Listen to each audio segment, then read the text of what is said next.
So most every day I walk through Shar Shechem. That's Damascus Gate. That's the Arab quarter of the old city. And today I was walking through there with my Torah study partner. So we were talking about all things Muslim. And I told him my story that I was in Islam for a year, basically. I never converted, but I came very close. And I was musing about how I got from Islam to Torah. People are always asking me, like, how did you become religious? Why'd you move to Jerusalem? Whatever. So this video is to kind of handle that once and for all, let's hope. So the incredible thing was that I was in all this yoga and Buddhism stuff, pretty serious. And the yoga temple I was at, they were into world religions, and they brought in this Muslim speaker, and he was really good. And the next day I went to him. He was at Harvard University, like the head honcho at Harvard University. Very legit kind of guy. The next day I went to him and I said, "All right, I want to study with you." So we started learning. I started learning with him very intensively, and practically all we talked about was why monotheism makes sense. How like there's no there's no real other way to think about it. I remember they got me when I went to like the Muslim recruitment kind of classes for beginners, the Muslim version of Aisha Torah. So I went there and they had a class on like God, and they said God is like everything in the world has a cause, and God has no cause. God is the cause. So nothing created God. And I was like,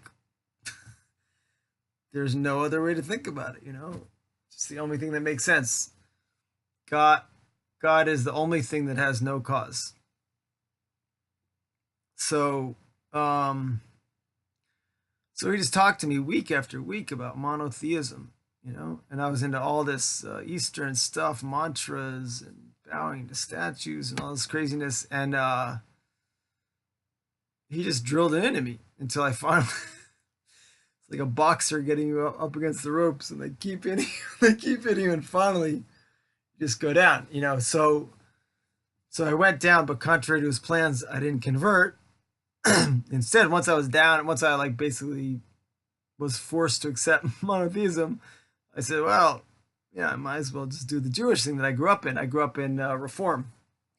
So I grew up Reform, and I was so bored, so like dreadfully bored. And I got out of there as fast as I could, basically, as fast as I could get it together. And a lot of things in life, they hold us in it with like the promise of something else. So like our Reform temple was so powerful and rich, and it was like the promise of all this wealth and power. And I just like, it's like I waited, okay, all this wealth and power and whatever on one hand, and then like, what I felt was like more true to my soul on the other hand. Yeah, I waited, and finally I said, whoop, forget. It's a little hard to let go of. The same thing about my Ivy League prep educational track growing up. Great education, very much like designed to get me into Harvard or get me into Yale, something like that. I went to the top of my class in the humanities, and it was that same kind of thing, like, go with the program and we will give you everything. So then, like my teens, I went to Pine Ridge Indian Reservation. It's the Lakota Sioux Native American tribe. I went there when I was 16, and that just like that just messed me up permanently about like the American dream. It's such like a different reality.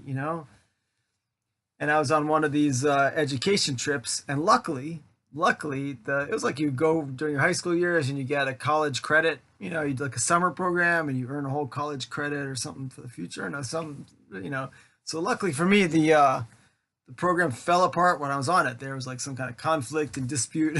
The whole thing fell apart. So I was like, well, I'm here already, and I stayed there for a month, and I hitchhiked all around Pine Ridge Indian Reservation, and I met like all the elders one by one and just had these sit down conversations. I decided to like write some kind of research paper for the program anyways and try to get the credit anyways, you know. So I had this amazing, completely like reality altering experience of when I was 16 meeting with about, you know, 20 different elders of the Lakota Sioux. I had grown up in the martial arts, right? So I was really into like the sensei idea. so, so I went to Pine Ridge Indian Reservation. I was kind of like, you know, take me to your sensei, take me to your leader. And you know, it's such a crazy mess out there. Huge alcoholism, poverty, but in the midst of it all was this like really high kind of idolatry, probably, but with a lot of very good things mixed in. The way of the pipe. That was the Lakota Sioux, the way of the peace pipe. You know, I ate dog meat soup. I did a sweat lodge. I learned about the sun dance. I read